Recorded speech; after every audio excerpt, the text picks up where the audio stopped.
Pranams everyone.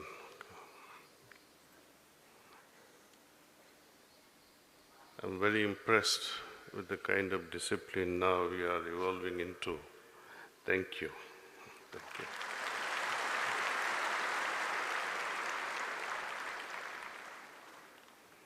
What is the fundamental principle of the Heartfulness way?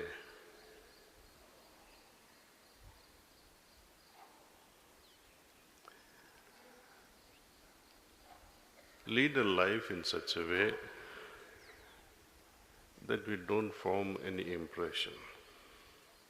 That is the core thing. Past samskars we have accumulated, it's not our business.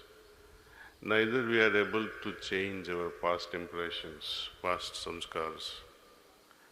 It's best they be surrendered to the great Master and let him manage that. With utmost faith, of course. It's only when we have faith that this load of samskars gets reduced dramatically. Greater the faith, greater the level of surrender and openness of the heart, faster will be the dissolution of our own creation. Babaji's fundamental principle again, he said, if you want to bring in his creation, God's creation in your life, you got to end your own creation, meaning bring about your individual pralaya. Somewhere else he also mentioned to lead a life in such a way that you become living dead. That does not mean you die. You die to yourself, but you exist in the service of others. And when such is the case, when you are working for others, and especially the great Master, there is no way one can form the impression. It was easy for Lord Krishna to say, surrender your actions and fruit of your actions to me. But Babaji found a very sahaj, very natural, easier path. And he says, work in the remembrance of your Master. Think that he is working on your behalf. Think that he is working through you. And all the results are to be surrendered to him. This is easier. How to bring about that?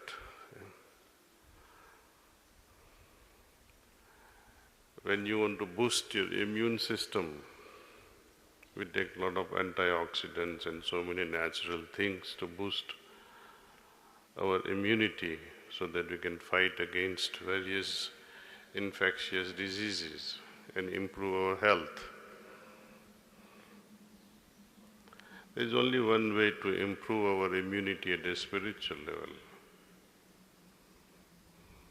meditation.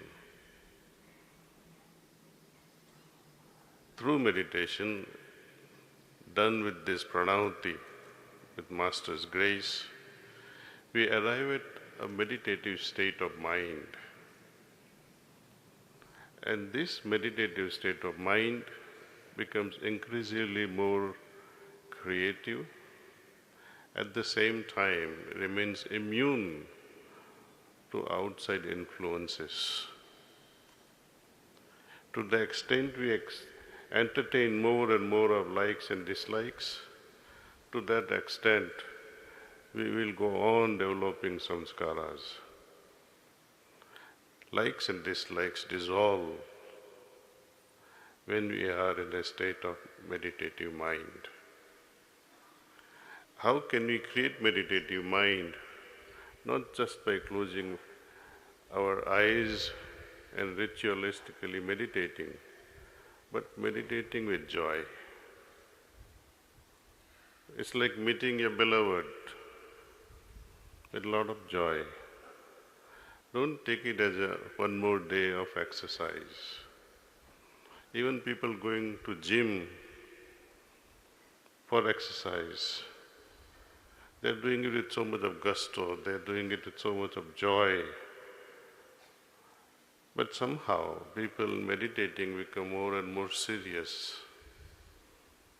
unfortunately. We have to change that language, that meditative minds can be happier, can be jovial, without tensions, without frustrations. But I see more and people who are meditating, so-called meditating, are full of stress. Because if they were really meditating, how could they have stress at all? It only shows they are not meditating. They may be closing their eyes, trying to focus so hard to go within, trying to establish or bring about that samadhi-like state, just like that. More you try, more it will evade us. Simple thing is, submit everything whatsoever we have and become lighter. It's just a mental transfer. It's an attitude.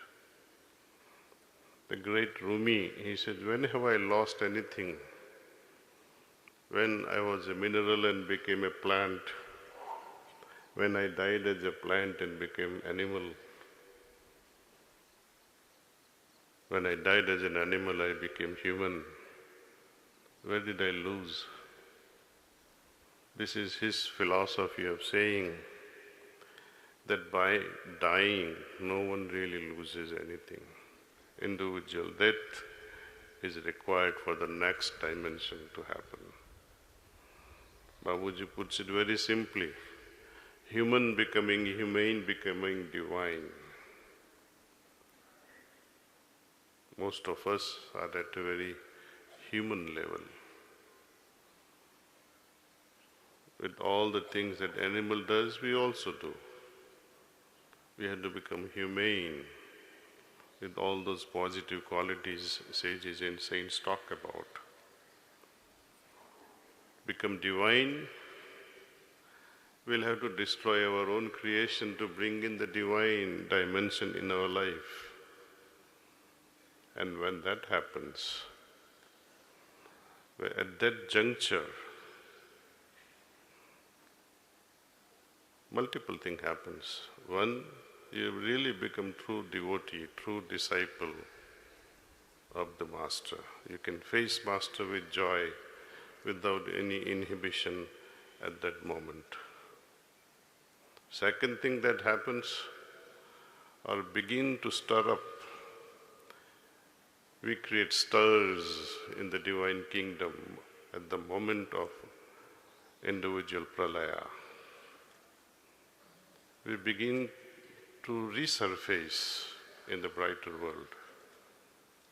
We start having inkling of ourselves in the brighter world. And this is what Sahaj Marg knows it as the birth, spiritual birth of the disciple in the brighter world, being born as a spiritual entity. Many have asked me, how does this happen? Babuji says, when you are in the mental womb of the great Master, just for 7 months, you will be reborn in the brighter world while you are still alive on this planet. And that requires only one thing, individual pralaya. Not out of defeat, not out of frustration, but joyfully securing saranagati. It's not something that you are doing out of no choice, but out of your free volition.